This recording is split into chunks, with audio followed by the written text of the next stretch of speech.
aqui tem garotas querendo se tornar professora? Sim, olha o que tem de garotas aqui. E aqui tem garotas querendo se tornar professoras? Sim, tem garotas aqui querendo se tornar professoras. Você tem perguntas a respeito da questão da educação para fazer ao professor Paulo Freire? Telefone 252-6525. É só ligar, é só detonar, é só conversar, é só pedir e você vai estar conversando aqui conosco, tá bom? Bom, tem algumas faixas aqui, mas como a gente não mostra faixas, vai ao vivo mesmo. Tem uma faixa que iria ser mostrado. O que está escrito na faixa? Cefam Jaú saúda Paulo Freire. Isso, saúda Paulo Freire. Então vamos começar a conversar com o professor Paulo Freire e a primeira pergunta já fica sendo sua. Boa noite, professor. Vamos lá. Bom, é um prazer estar aqui, né? Presenciar assim, a presença de uma figura tão importante na educação. E a gente queria saber como é assim, foi a vida do senhor no tempo de exílio, né? Qual a diferença que o senhor vê a educação daquela época e a da educação do Brasil hoje? Muito bem, em primeiro lugar, eu gostaria de agradecer a vocês, a direção do programa, da televisão, por me convidarem. Eu até que não sou muito frequentador de televisão e de rádio, mas gosto disso, né? E eu agradeço porque é uma oportunidade que todos vocês me dão de estar agora entrando na opção de casa.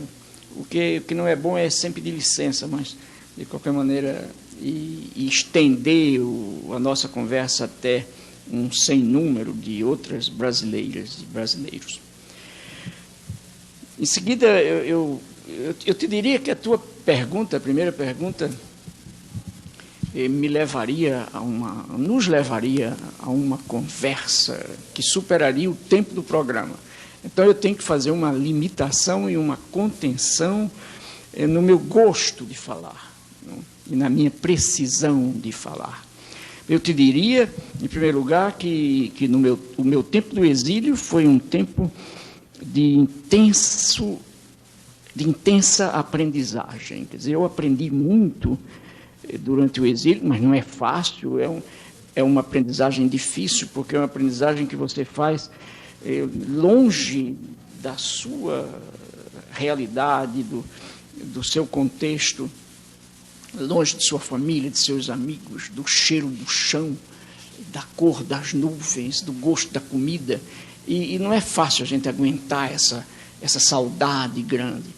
Mas eu aprendi desde muito cedo no exílio uma coisa fundamental, que a primeira coisa que eu aprendi no exílio era de que não é possível fazer juízos de valor para culturas. Quer dizer, a cultura você entende, você procura entender, você procura perceber a diferença entre a forma de estar sendo do chileno e a nossa, de brasileiros, a do genebrino, onde eu morei também, a dos Estados Unidos, do americano e a nossa.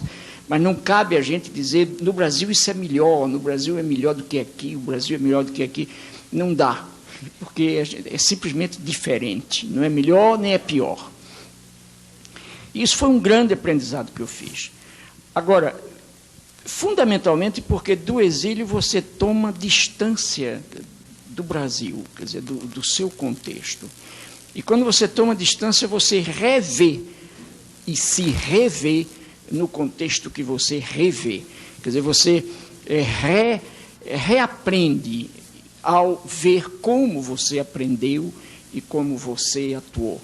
Agora, é claro que uma outra coisa que eu evitei e terminei conseguindo evitar foi transformar a saudade válida, a saudade necessária que a gente tem, transformá-la em nostalgia. Se eu tivesse aceito e ficar churumingas, não, lamentando a distância em que eu estava, eu não teria podido fazer coisíssima nenhuma e não teria podido aprender a amar o outro contexto onde eu estava.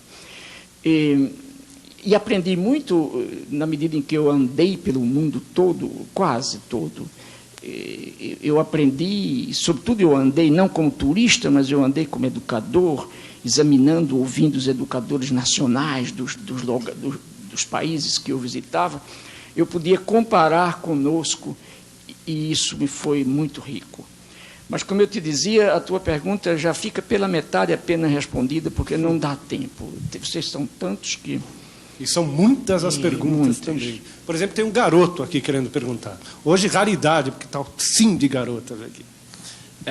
O que o senhor poderia fazer no ensino, tanto municipal, que é a sua parte, como no estadual e particular, para implantar, não uma nova disciplina, mas, por exemplo, palestras, reuniões, algo que dê uma visão maior para o jovem, como a respeito do trânsito, sexo, ecologia, drogas, e depois um resumo que seria uma psicologia.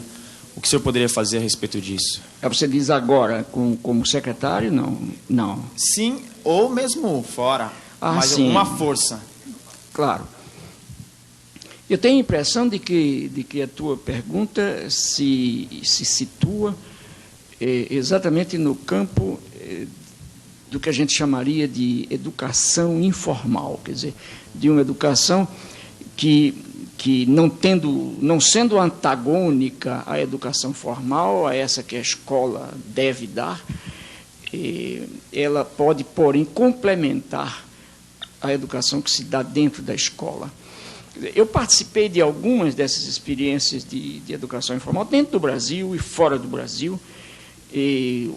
Muito ontem, relativamente hoje. De uma dessas experiências eu me lembro agora, mas faz muito tempo, foi antes do exílio ainda, eu dirigia na universidade então chamada do Recife, hoje Federal de Pernambuco, eu dirigia o que a gente chamava lá de serviço de extensão cultural, e eu me lembro de que oferecíamos uma série de cursos informais a jovens como vocês sobre realidade brasileira, sobre democracia, sobre socialismo, quer dizer, isso foi nos anos 60, com uma presença enorme de jovens. E o que foi interessante é que aqueles cursos que nós dávamos aos jovens alunos de curso secundário terminaram por provocar seus professores a nos procurar também, porque os jovens começaram a fazer um tipo diferente de pergunta aos professores nos ginásios de que eles participavam. E os professores, às vezes, tinham dificuldade de responder.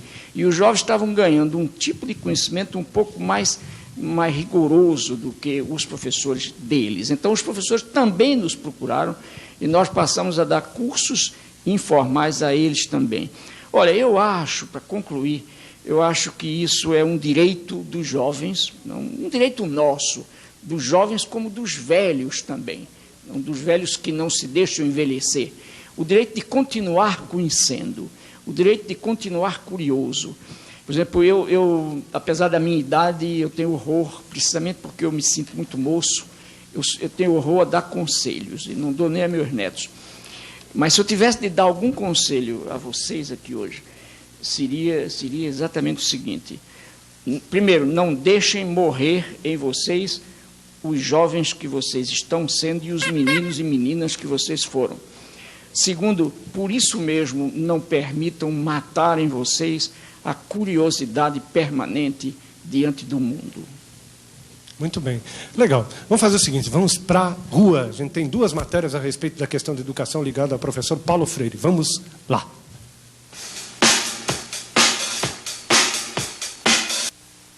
Você conhece Paulo Freire? Conheço. Já ouvi falar, mas eu não sei quem é. Escritor. Professor aqui da faculdade. Trabalha com cultura, né? É um educador, não é? É secretário da Educação. Foi exilado, né? Tem um método pedagógico com uma proposta de educação da classe mais operária. É um método avançado e que resolveu problemas de vários países e não sei como está hoje em dia tecnicamente o método dele. Ele trabalha muito pouco com a teoria mesmo, ele trabalha mais com o lado prático das pessoas, com a vivência mesmo. De forma que você aprenda em cima daquilo, da tua realidade, né? É um dos grandes homens desse país, né? Sem dúvida.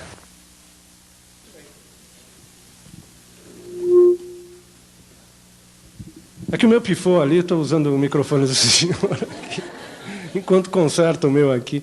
Bom, essa foi uma primeira matéria que nós temos na rua. Agora eu vou fazer uma pergunta de uma pessoa que ligou para nós, professor, o Álvaro de Santo André. Ele está perguntando se o senhor se considera um educador comunista. E por que o senhor acha que perguntas como essa acontecem? Olha, eu acho que, em primeiro lugar, esta pergunta é absolutamente legítima. Eu acho que é um direito, não? O direito à pergunta, foi por causa do direito à pergunta que eu fui preso e depois fui exilado. Quer dizer, eu me bato por isso, pelo direito de todo mundo. Só que eu acho que o moço que perguntou está um pouco informado com relação às minhas opções. Eu não sou anticomunista nesse sentido medieval, não, de considerar que comunista come gente, de rosbife, mas também não sou comunista, quer dizer, eu sou, porém, um socialista. Eu acredito no socialismo, eu acredito na participação popular, eu acredito na transformação do mundo realizada, sobretudo por aqueles e por aquelas que se encontram desprovidos ou roubados no seu direito de ser. Ok. Perguntas aqui, garota, diga. O que o senhor acha desta frase? Mestre não é aquele que ensina, mas aquele que de repente aprende. Olha, eu acho... talvez a gente possa ouvir e ler essa frase sob dois aspectos. Num primeiro, talvez o aspecto da boniteza da frase. Quer dizer, a frase é bonita, entende? A frase eu, pelo menos, acho bonita. Agora, a rigor, a frase não é correta. A rigor. E por quê? Por que eu digo que a frase não é rigorosamente correta? Porque, para mim, o mestre é o que ensina também, mas é o que, ensinando, aprende. Quer dizer, é aquele que democraticamente está convencido de que não possui a verdade toda, de que não possui o conhecimento. O conhecimento não é propriedade sua, mas ele, ao mesmo tempo, ou ela, está convencido ou convencida de que, por ser mestre, tem o dever, tem a obrigação de ensinar. Cadê a garota? Aqui. Eu gostaria de saber o que foi a ditadura para a educação brasileira. Ora, puxa, eu acho que isso é uma pergunta muito bacana e é uma pergunta também... Eu imagino a curiosidade de muitos e muitas de vocês aqui, quando se põe diante de mim e ouviram falar de mim, como eu até fiquei muito contente agora com essas respostas que eu ouvi na rua. Quer dizer, eu confesso que ultrapassaram até a minha expectativa. Talvez seja até um pouco de humildade minha, não esperava ser tão conhecido e bem, não, quanto agora as respostas revelaram. Mas eu acho que muitos de vocês devem ficar curiosos com relação a, por exemplo, o que aconteceu em 64 com um cara que, porque estava preocupadíssimo em desenvolver um plano, um programa de alfabetização de adultos para o país, e foi preso por causa disso. Quer dizer, eu realmente me lembro de que, quando eu fui para o exílio e comecei a discutir na América Latina, discutir na Europa, nos Estados Unidos, as razões do meu exílio, as razões por que eu fui preso, fui expulso da universidade, e os caras não podiam entender, não podiam compreender.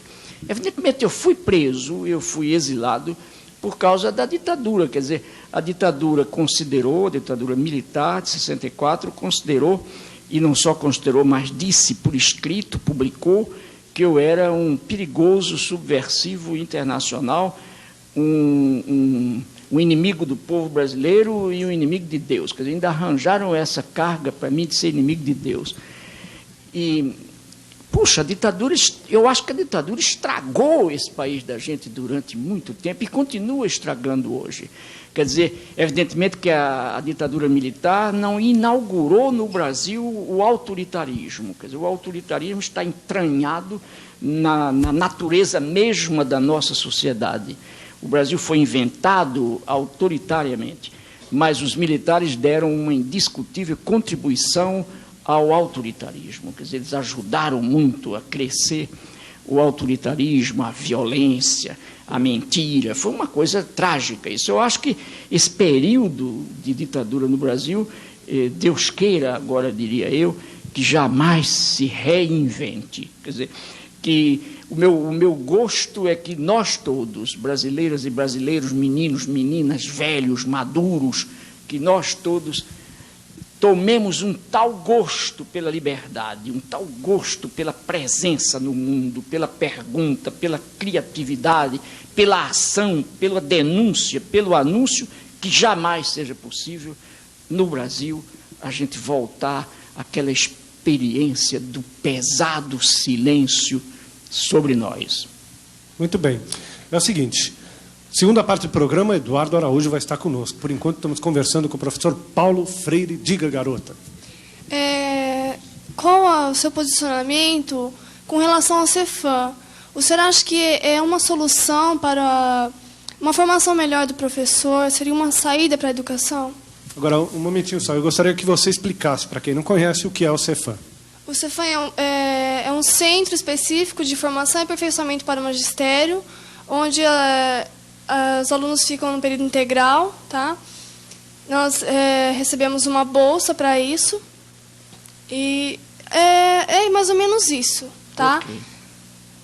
Muito bem, olha, eu não conheço de perto o órgão a que você se refere, mas conheço, sei da sua existência. A minha resposta será possivelmente assim um pouco mais geral, um pouco mais genérica, que inclui, então, o organismo a que você se referiu.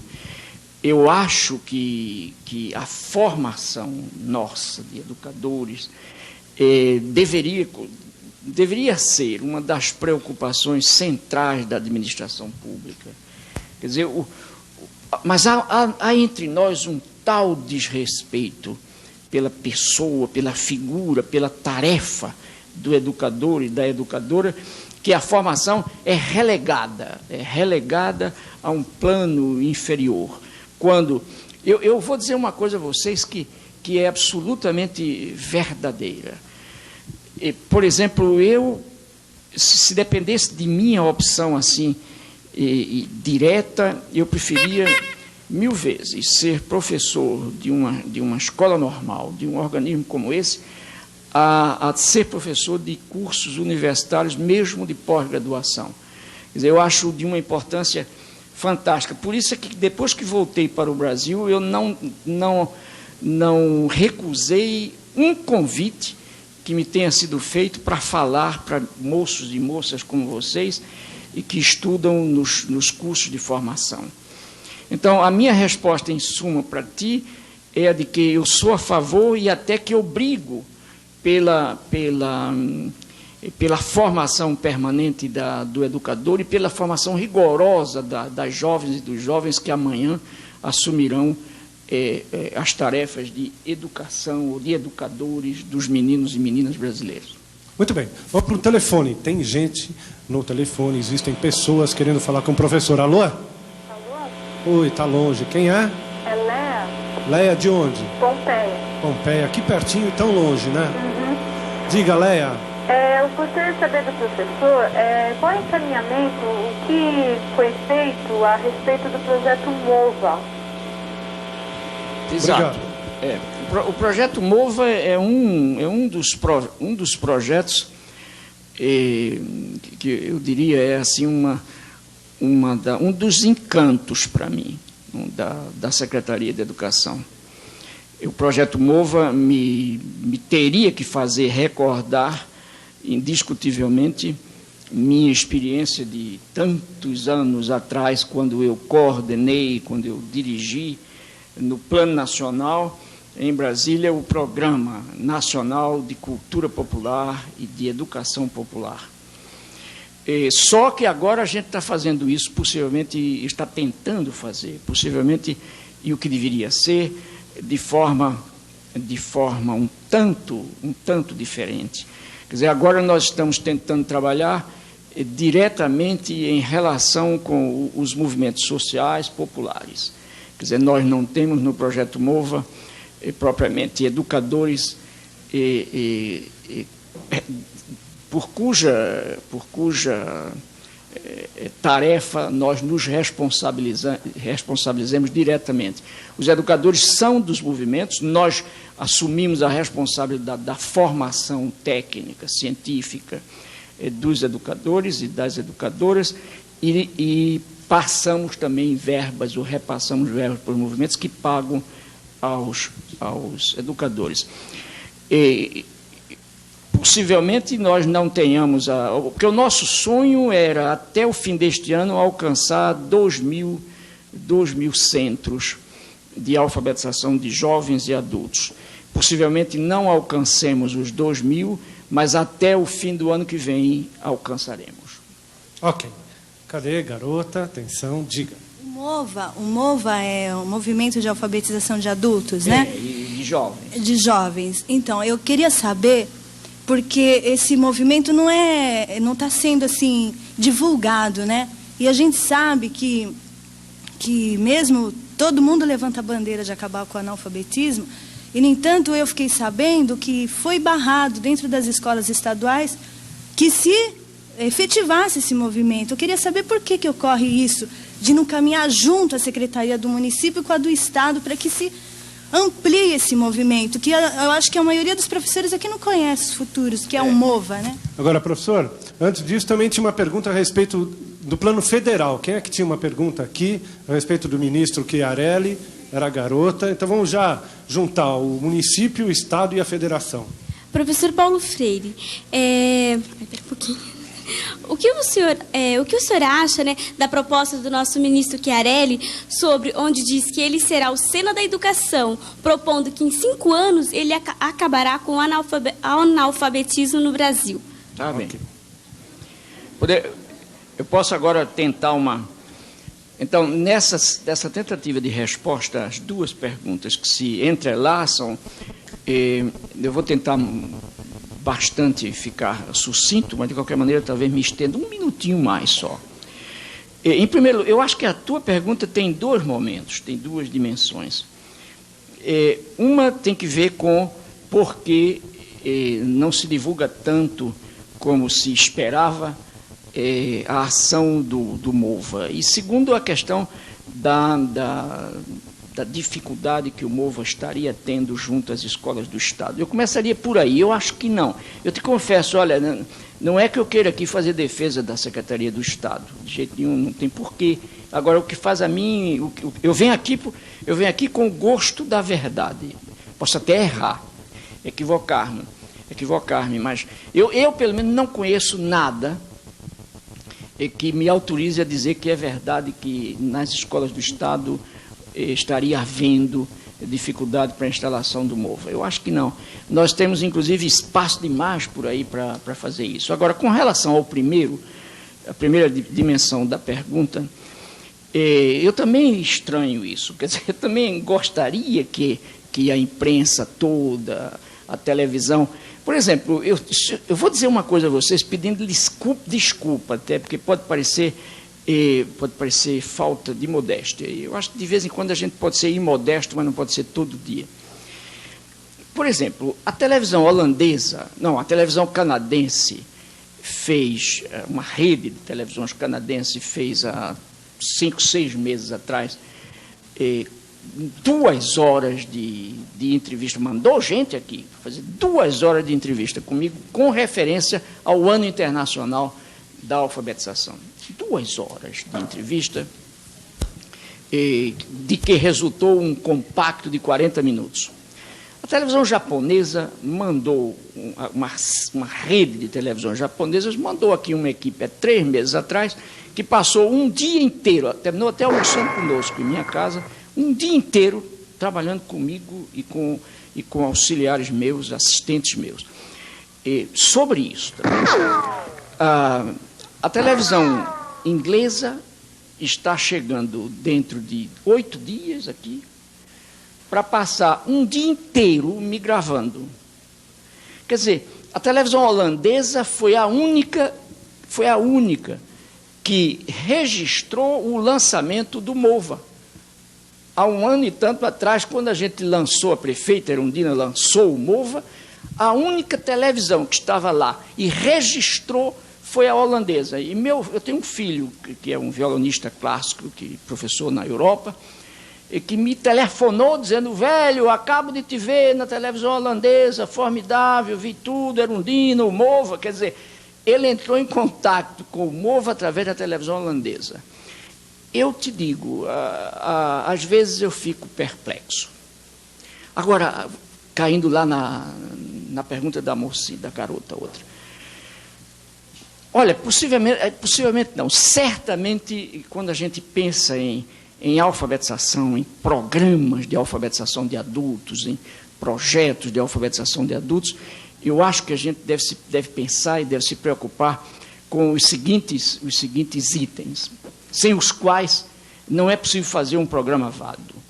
Primeiro, é preciso haver dinheiro. Quer dizer, a educação é uma coisa cara, realmente cara. É preciso haver dinheiro. Quer dizer, só na base da boa vontade não se faz uma coisa dessa. Agora, segundo, é preciso haver competência científica por parte daqueles que fazem o programa, que fazem o projeto. Terceiro, é preciso haver, por parte daqueles, no caso seriam os alfabetizandos, é preciso que haja na sociedade em que isso se faz um tal clima histórico, cultural, político, que provoque nos alfabetizandos a consciência do direito de ler a palavra e de ler o mundo. E, sem esses itens, sem esses momentos, o dinheiro para financiar a competência científica, técnica, o respeito a isso, o respeito ao povo, sem a vontade popular que esteja clara, lúcida, como demandante de um direito que tem, que é o direito de ler a palavra, de ler o mundo, então não pode haver programa. Quer dizer, a minha resposta a ti, com relação às ideias, ao programa, aos sonhos do ministro Chiarelli, são estas. Quer dizer, é preciso que o ministro Chiarelli tente fazer isso, exatamente, porque senão ele também pifa. Muito bem.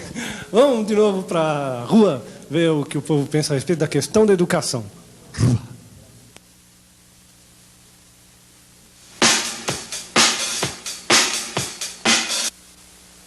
A educação no Brasil? Péssima. Tá ruim. Porque ela é super mal olhada, se é que é olhada, né? Eu acho que está caótica. Eu acho que precisa de tudo, de uma reforma total. Não existe uma programação. Não se tem melhorias, né? Porque não é uma prioridade, especialmente do governo. Né? Não existem verbas, não existe uma política educacional construtiva. Desde reforma de escola, de todo o sistema, de revisão de métodos, tudo isso. Parece que o conhecimento ele perdeu um pouco a importância, né, na sociedade que a gente vive. Muito bem. Professor, nós estamos... Hoje eu recebi uma carta, nós recebemos muitas cartas aqui, uma média de 300 por dia. E hoje veio uma carta de Salvador que falou que o pior momento do programa para essa pessoa é quando eu começo a falar infelizmente, tal, porque eu vou falar que infelizmente o tempo está acabando, tal, que é o que está acontecendo nesse momento, infelizmente mesmo. Então, primeiro, gostaria de reconvidá-lo para mais meia hora, assim, não vão ser fragmentadas, assim, para entrar de novo em contato com essa garotada, com essa moçada, porque tem muitas perguntas, muita gente gostaria de conversar. Então, já fica um compromisso meu e a agenda é sua. Quando o senhor puder... Isso.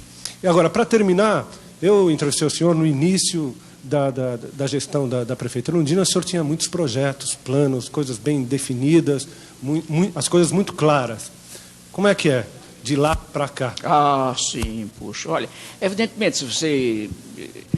Muita gente possivelmente dirá que não é verdade, isso, aquilo, outro. Mas é muito difícil você mudar as coisas. Mas o que eu posso te dizer é o seguinte, é que quase tudo aquilo de que eu te falei está fazendo-se. Quer dizer, eu falo assim com uma alegria enorme, entende?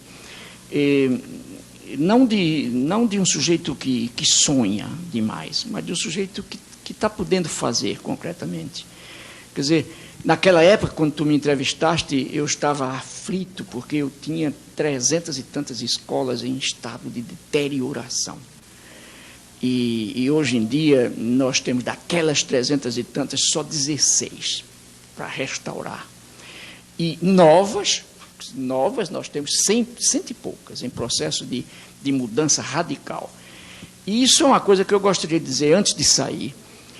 Eu acho que os brasileiros precisávamos, no comando da coisa pública, primeiro, respeitar muito a coisa pública mesmo, sabe?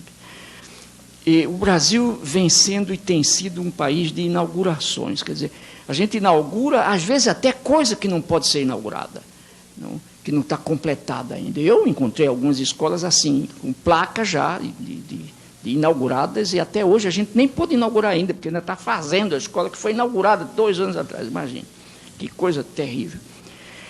Mas eu acho que é uma coisa que a gente precisava fazer, além de inaugurar, era preservar o inaugurado, era cuidar, era manter. A manutenção dos prédios públicos é uma exigência de quem administra. Às vezes há também quem pense que cuidar disso significa ser só administrativista da coisa pública. Não, não é isso.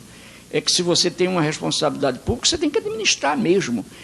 E administrar significa cuidar seriamente, rigorosamente do bem público. E a gente está fazendo isso. Então, queria agradecer ao professor Paulo Freire, muito obrigado por ter estado aqui. Queria agradecer já o pessoal que veio especialmente de Jaú, as pessoas vieram hoje interessadas, lotando aqui o Matéria-Prima para conversar com o senhor. Esperamos uma próxima oportunidade de continuar.